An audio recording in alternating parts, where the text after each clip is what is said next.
Halo semuanya, perkenalkan nama aku Syahidah Windywijaya dengan NIM 20250080080217.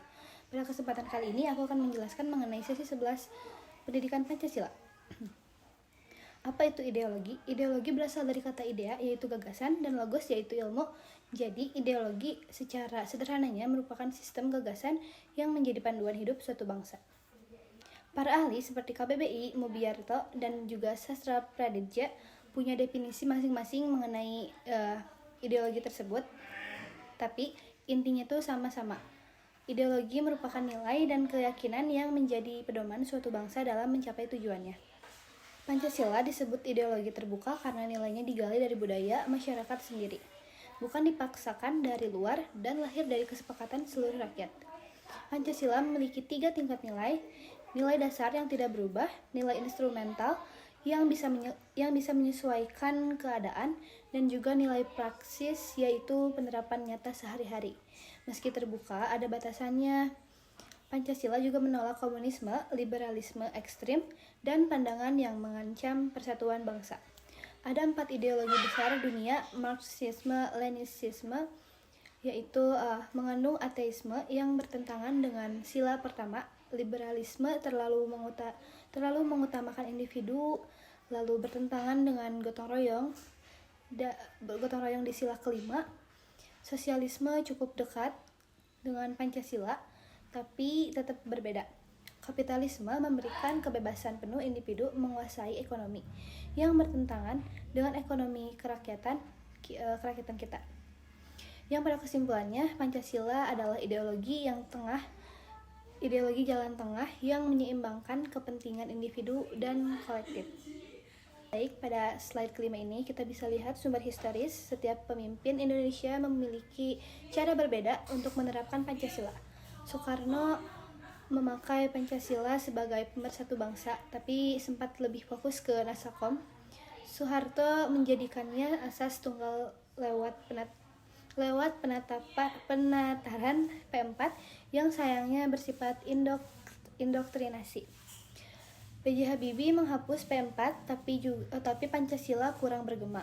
Sedangkan Abdurrahman Wahid sempat memunculkan wacana cabut TAP, pelarangan PKI yang langsung ditolak masyarakat. Megawati sendiri secara tidak langsung melemahkan Pancasila lewat UU Sisdiknas yang tidak mewajibkan Pancasila sebagai mata pelajaran. Dan barulah pada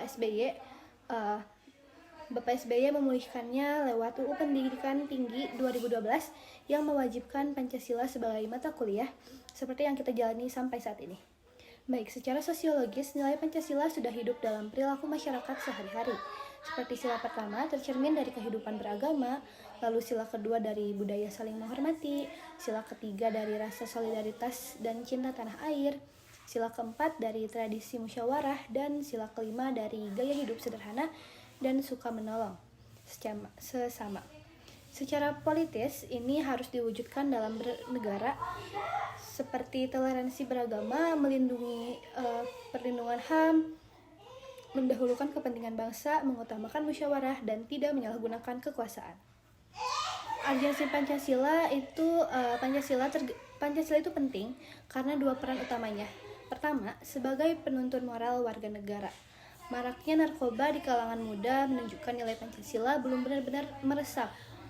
Lalu yang kedua, sebagai penolak nilai yang bertentangan teoritisme, misalnya jelas bertentangan dengan toleransi dan juga persatuan. Selain itu, Pancasila menghadapi tantangan dari luar seperti Marxisme, liberalisme, dan kapitalisme, serta dari dalam seperti terorisme, narkoba, dan juga korupsi. Baik, pada slide 8 ini, kesimpulan yang dapat kita simpulkan singkatnya, Pancasila adalah ideologi terbuka yang lahir dari nilai masyarakat dan konsensus rakyat, di mana setiap pemimpin punya pendekatan berbeda. Tapi Pancasila harus tetap hidup dalam perilaku sosial dan politik kita.